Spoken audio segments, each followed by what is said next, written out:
Así que vamos a abrir la palabra del Señor en el Salmo 127, versículos 1 al 2. Y hoy vamos a hablar la inútil forma de edificar. Yo tenía otro título, pero le cambié por esta, que era un poco más provocativa. La inútil forma de edificar. ¿Lo tiene abierto? ¿Sí? Dice así la palabra del Señor. Cántico gradual para Salomón. Si Jehová no edificare la casa, en vano trabajan los que la edifican. Si Jehová no guardare la ciudad, en vano vela la guardia.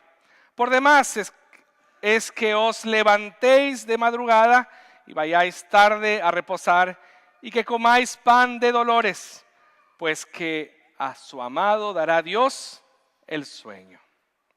Hasta ahí nomás. Oramos. Querido Dios, te damos gracias por tu palabra. Te damos gracias, Señor, porque a pesar de que es un texto que algunas veces ya lo hemos leído, queremos que hoy tú tengas una novedad para nosotros. Que tu Espíritu Santo pueda hablar de una manera novedosa en nuestra vida. No porque digamos algo nuevo, sino porque tu Espíritu va a hacer algo nuevo en nosotros. Ayúdanos, Señor, como iglesia, a verte a ti a ver lo que tú haces desde la perspectiva tuya. Gracias, Señor, porque nos das el privilegio de ser parte de esta iglesia. Y te pedimos, Señor, que tu Espíritu hoy hable de una manera especial. En el nombre de Cristo Jesús. Amén y amén. Dios nos ha dado la alegría y la bendición de estar en una iglesia o de ser parte de una iglesia que aún con sus defectos y sus debilidades es una iglesia referente, es una iglesia saludable, es una iglesia hermosa. Hace muchos años yo en Argentina le pedí al Señor que me diera el privilegio de pastorear una iglesia como esta. Y esta semana yo reflexionaba sobre eso.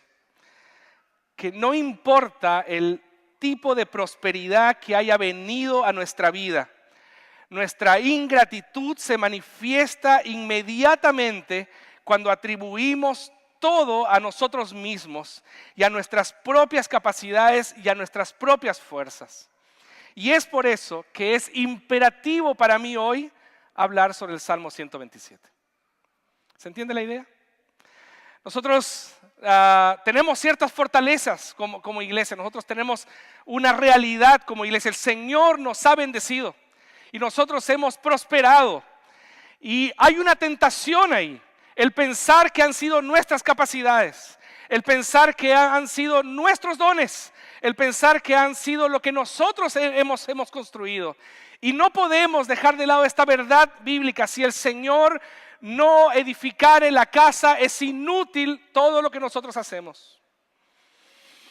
Sin lugar a duda, este salmo es un salmo de Salomón, a pesar de que en nuestras Biblias de Reina Valera dice que es para Salomón. Aquí literalmente es del interés de Salomón. Y al final del versículo 2, para quien le gustan los detalles exegéticos, al final del versículo 2, el texto dice: Dios da a su amado. Y esa palabra amado es una referencia al nombre que también tenía Salomón. Entonces, aparentemente los comentaristas entienden que esta es una referencia a Salomón, que probablemente estaba construyendo el templo. Por lo tanto, todos aquí estamos de acuerdo que este salmo fue escrito por Salomón. Muchos años después, este salmo fue añadido a los salmos graduales, que eran cantados por el pueblo cuando ellos tenían que ir rumbo a Jerusalén para alguna de las fiestas nacionales. Entonces, también era uno de los salmos que fueron rescatados por el pueblo de Dios en el retorno al cautiverio babilónico. Entonces este salmo tiene una larga historia transversalmente en momentos importantes del pueblo de Dios. En estos tres casos, en la construcción del templo de Salomón, en el camino a Jerusalén a disfrutar de las fiestas nacionales, de este templo construido ya, y en la reconstrucción del templo, en el regreso del cautiverio, la misma palabra llegaba al pueblo de Dios. Sin la ayuda de Dios, nada pueden hacer. Esta semana me debatí entonces en este dilema. El Señor está edificando. Y después pasé a la pregunta, ¿el Señor está edificando? No sé si se entiende, el Señor está edificando. Y después me pregunté, ¿el Señor está edificando? Qué susto me da pensar de que no sea así, de que el Señor no esté edificando.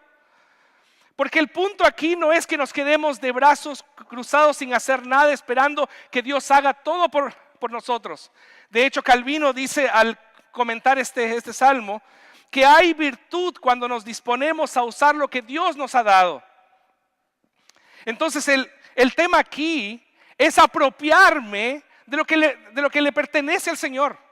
El tema aquí es que hay una inútil forma de edificar con algo de arrogancia, con exceso de confianza y falta de dependencia.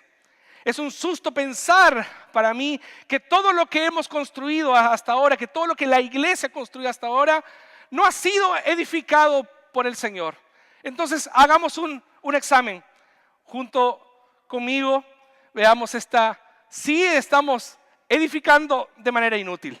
La primera cosa que nosotros tenemos para edificar de manera inútil es hacerlo con algo de arrogancia. ¿Por qué no toda la arrogancia? Porque basta una pizca de arrogancia para ser ingratos delante del Señor. Si Jehová no edificare la casa, en vano trabajan los que la edifican.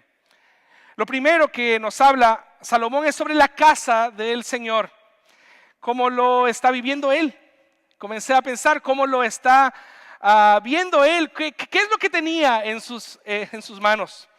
Salomón tenía riqueza, Salomón tenía personas hábiles, pueblos amigos que mandaron gente especializada para construir la casa del Señor. Su padre, el rey David, separó y guardó, dejó material y riqueza. ¿Qué es lo que Salomón tenía en sus manos? Todas las condiciones para que funcionara. Y a veces yo me doy cuenta que eso es lo que nosotros tenemos. Tenemos todas las condiciones para que la cosa funcione y para que esta iglesia siga siendo lo que es. Pero ahí está la tentación. Salomón tenía mucho como para decir que Dios iba a edificar. Tenía mucho en sus manos, tenía riqueza, tenía personas hábiles. Entonces, ¿cómo reconocer? Si yo tengo todas las condiciones para hacer las cosas, ¿cómo reconocer que no somos nosotros, que es el Señor quien edifica? Entonces, eso es lo que nos presenta el Salmo. Al tiro nos dice que aún teniendo todo lo necesario para que funcione, si Dios no edifica la casa, es inútil todo lo que se haga. Y este principio se aplica a cualquier proyecto en nuestra vida. A cualquier proyecto que emprendamos en la vida, si el Señor no edifica, entonces es en vano. ¿Y qué significa entonces edificar en vano? Un ejemplo de eso podría ser que no llegaremos al fin, que este proyecto no llegará a su fin. Pensemos en la Torre de Babel, por ejemplo. El proyecto no estaba de acuerdo al plan de Dios y ellos comenzaron, pero no terminaron, en vano. Otra opción podría ser que incluso podríamos terminar el proyecto, pero tal vez no viviremos en ella.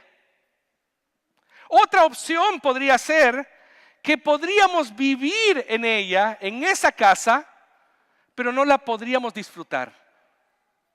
En vano. Aquí la palabra que me llamó la atención dice, en vano trabajan. Y es muy interesante que en el original no es solamente estar empleado en una cosa, sino ocuparse hasta el punto de vivir ansioso y preocupado. Es como intentar hacer todo lo que yo tengo que hacer, pero no descansar en ese proceso.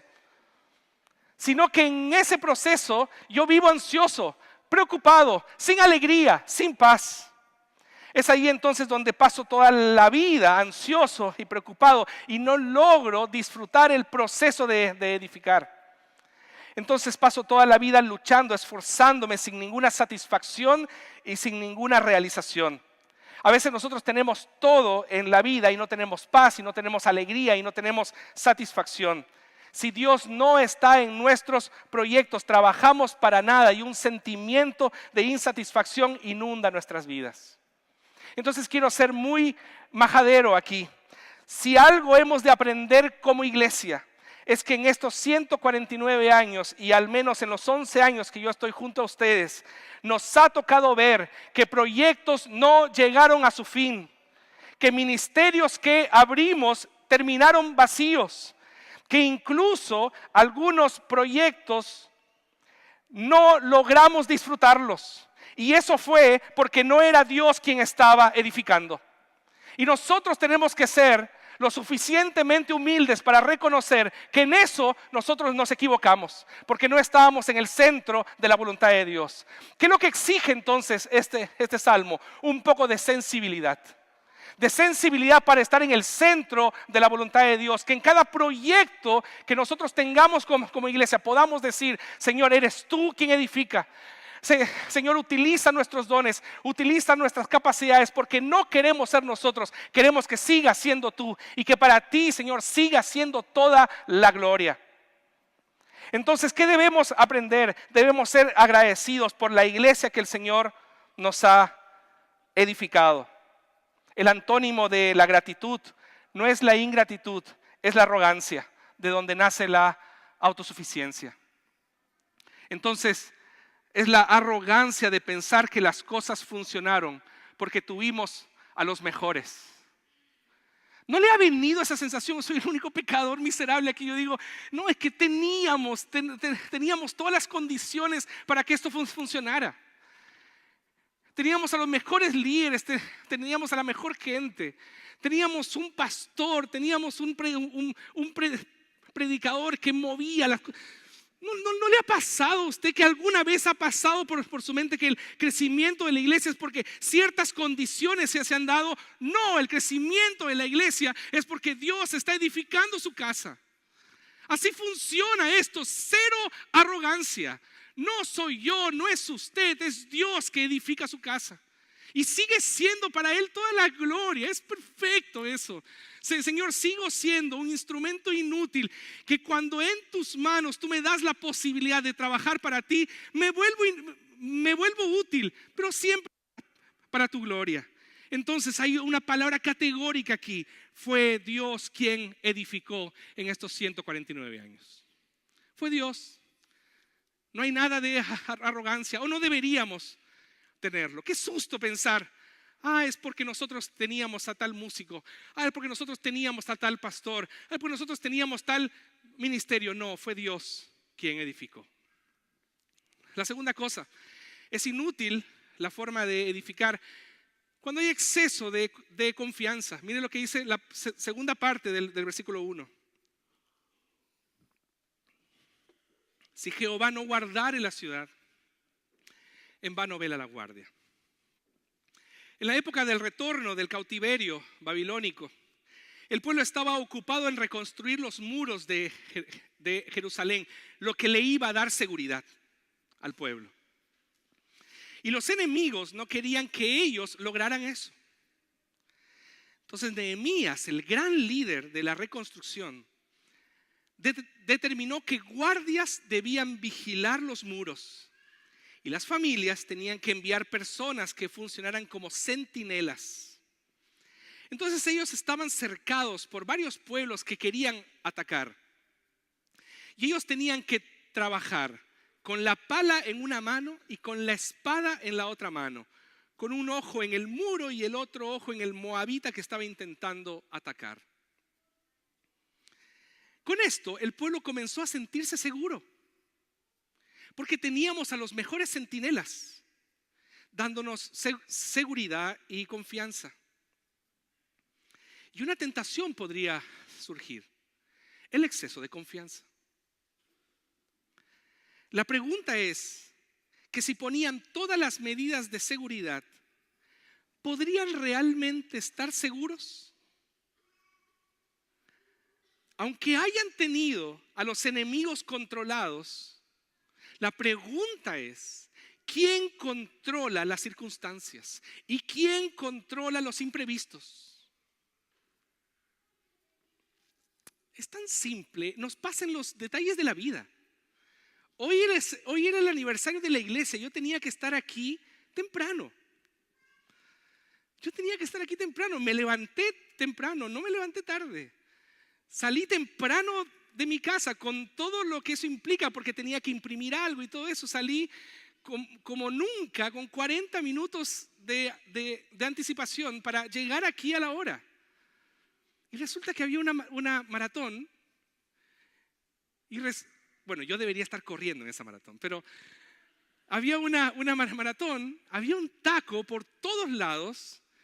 Y la persona que me traía me decía, no hay posibilidad. Bueno, vayamos por este lado. No había posibilidad.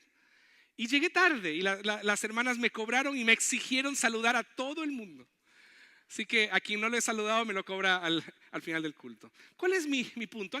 Aún en esas pequeñas cosas, nosotros podemos planificar, nosotros podemos incluso estar muy seguros con nuestro diseño estratégico de la iglesia.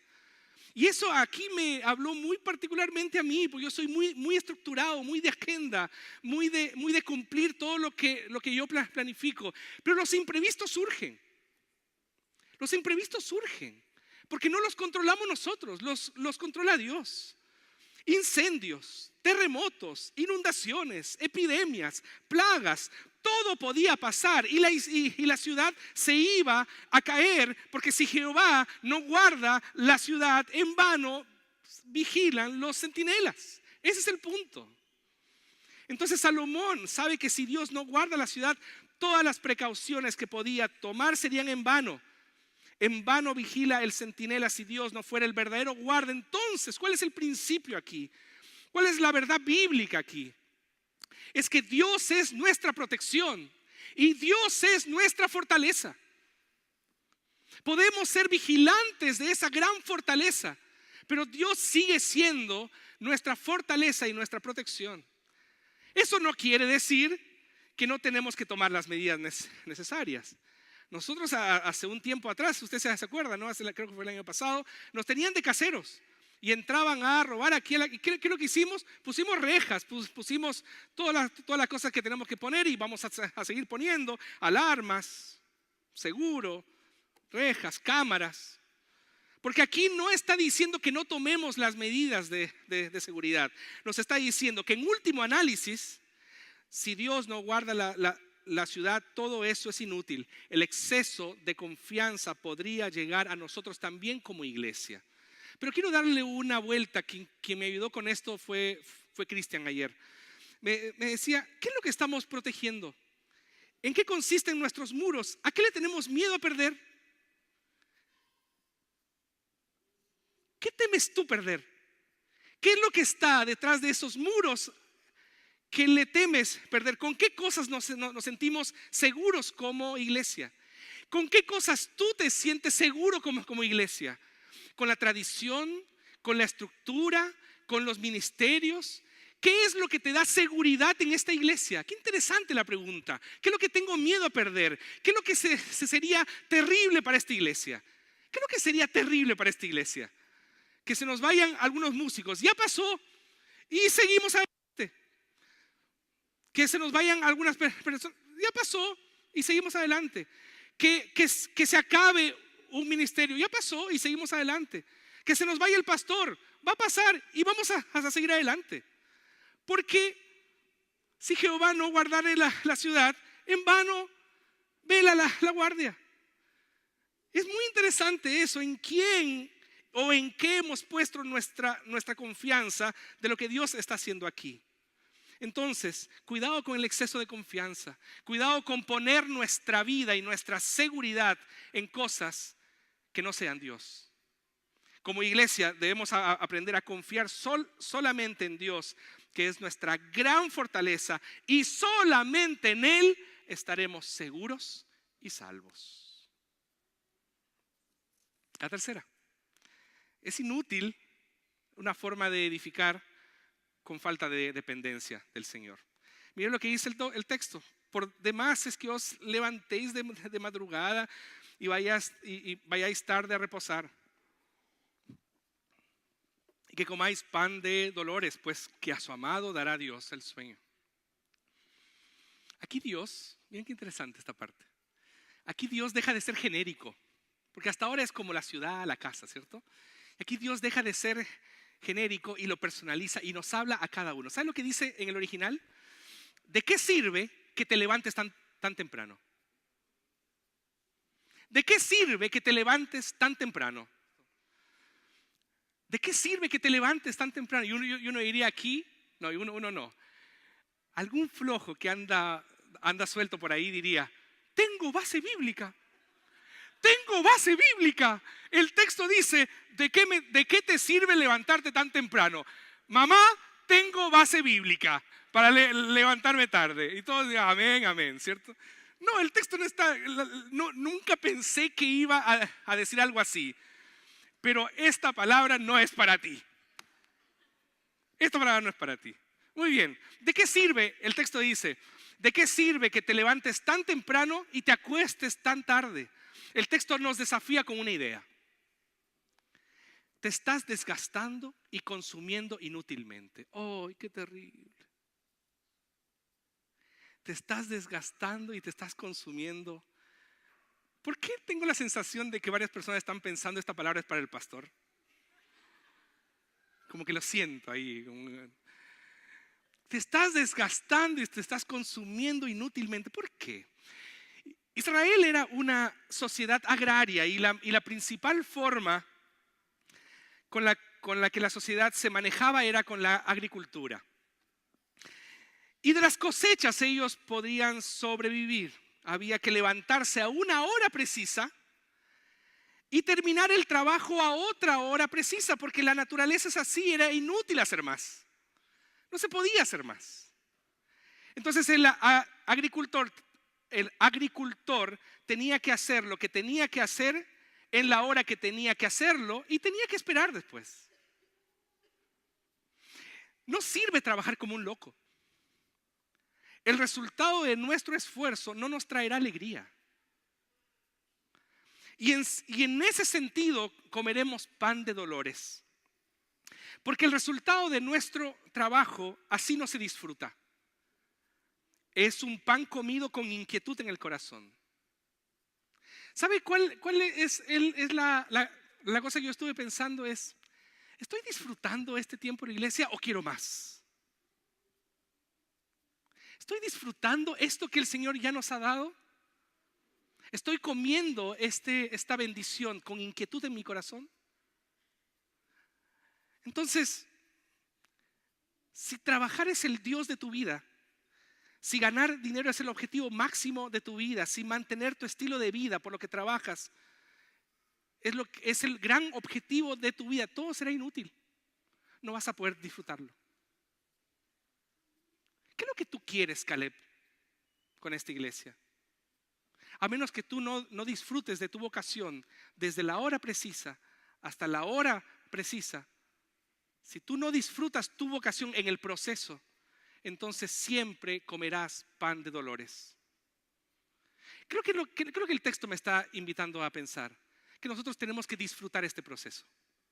Que nosotros tenemos que vivir este proceso a concho. Es decir, es como cuando me dicen a mí, algo que en realidad me molesta un poco, que me dicen a mí, yo digo, no, es que estamos aquí con las niñas, estamos en este proceso con las niñas. Es que no sabes lo que se te viene. Pero bueno, déjenme vivirlo a concho, cada proceso. Cada etapa tiene su momento de disfrute y su momento de crisis. No, es que no sabes cómo cuando son adolescentes, cuando tengan pololo. Bueno, pero déjenme vivirlo. Yo no sé cómo va a ser. Lo que sí yo sé es que este tiempo lo tengo que disfrutar a concho. Y cuando sean adolescentes lo disfrutaré a concho. O lo sufriré a concho también. Y cuando sean jóvenes, lo disfrutaré o lo lucharé, no sé. Pero cada momento hay que disfrutarlo. Yo creo, hermanos, que nos falta, o tal vez me falta, disfrutar de este tiempo de la iglesia. La hermana Martita me venía a decir eso en el desayuno. Pastor, hace muchos años yo estuve aquí con un grupo de jóvenes en un retiro nacional. Y mire, ahora nosotros somos solo de esta iglesia, estamos llenando aquí el salón. ¡Qué bendición! Solo se lo quería decir. Y yo por dentro decía, bueno, eso, gracias por ayudarme a disfrutar este momento. Qué lindo, ¿cierto? Decirle, Señor, gracias porque hasta aquí nos has ayudado y hasta aquí tú has sido fiel. Vamos a disfrutar.